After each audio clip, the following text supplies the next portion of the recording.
Hello, my name is Josh Lee, and this is my video for AEP 855 Module 4 over the KESA system.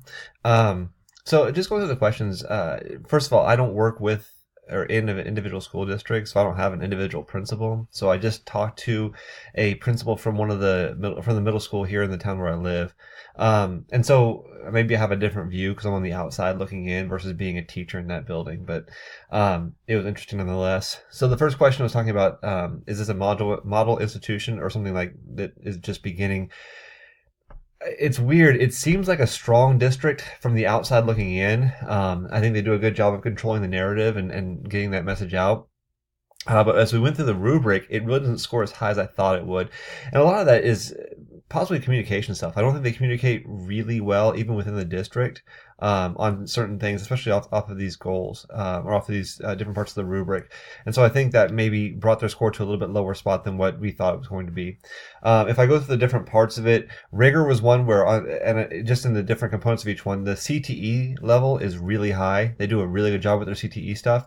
But professional learning, resources, and data were relatively low or kind of mixed. In responsive culture, leadership is good. Their early childhood stuff is not as good. They just have one class in one building, and it's just they don't have a lot of the EC stuff going on. And the district climate's pretty good. It's okay. Under relevance, they do a good job with curriculum. Instruction's okay. Student engagement's good, and even the technology is very good. So the relevance area is one where they've done pretty well. And then under relationships, as we went through the different components, the staff was pretty good where they rated there. Students was low. Families was kind of a mixed bag, but not terrible, and communities was pretty good. So, it's not as though they rated bad. It was surprising that in some of the areas where they rated a little bit lower than I thought they would from the outside. Question two about the principal's leadership style. This isn't my principal, and so I have this meeting and what I've heard from other people because I know some of the teachers who work for this person, and I think that she would be under the authentic leadership style, and just some things like. People say she develops good relationships with everybody on the staff. Everybody seems to like her. She's empathetic towards the people she works with. Does things with integrity. When we talked about things that were good, she shares those good things with the team. It's not as much about her and things that she does. It's about what the team does. Very transparent in what's going on. And then just listening skills. People feel like they can talk to her, and it seemed very easy to talk to her. So I think that's when I look at those things about her, I think that she probably is under the authentic leadership style. It's funny because I brought up the idea of leadership styles with her, and she wants to be a transformational leader. And maybe she will be, maybe she is, but from what I saw, I would put her under authentic. And then when we talk about how we're like changes that I would make or things that I would do to address some of the lower areas, I'm looking mostly under the rigor section of the rubric because that was the areas where they had a lot of low things. So first of all, under professional learning, I'm looking, if I set the vision and goals, standard 3C says that a good leader should oversee a comprehensive building level PD program.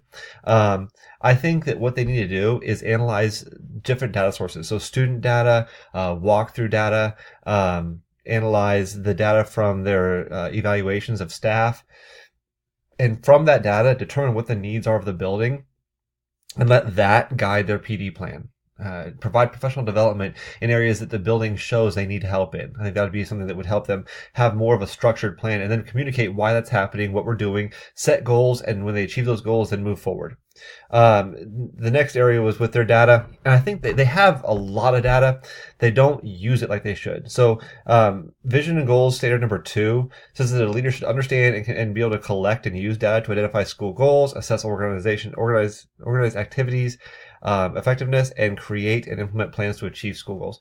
So to me, again, this is a data-rich district that has all this data, but not turning that into actionable information. And so I think the big thing for them is let's talk about database decision making and set and really put some professional development into that. So we teach teachers how to use the data to really make decisions that affect instruction and help kids.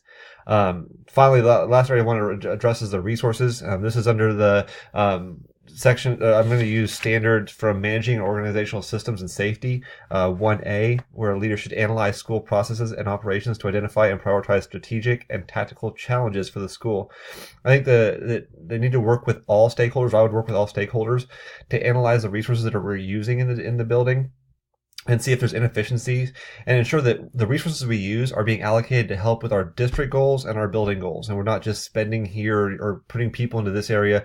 We want to have those things guided by a vision from the district. So if we have that vision, we all can get behind, we're going to guide our resources into the things that help that vision to come to fruition. I think that would be something that would help us to really have that understanding of this is why we do what we do. This is why we put our people here, why we put our materials here, why we put our money here, because it's guiding that vision that we have as a district. Thank you for listening.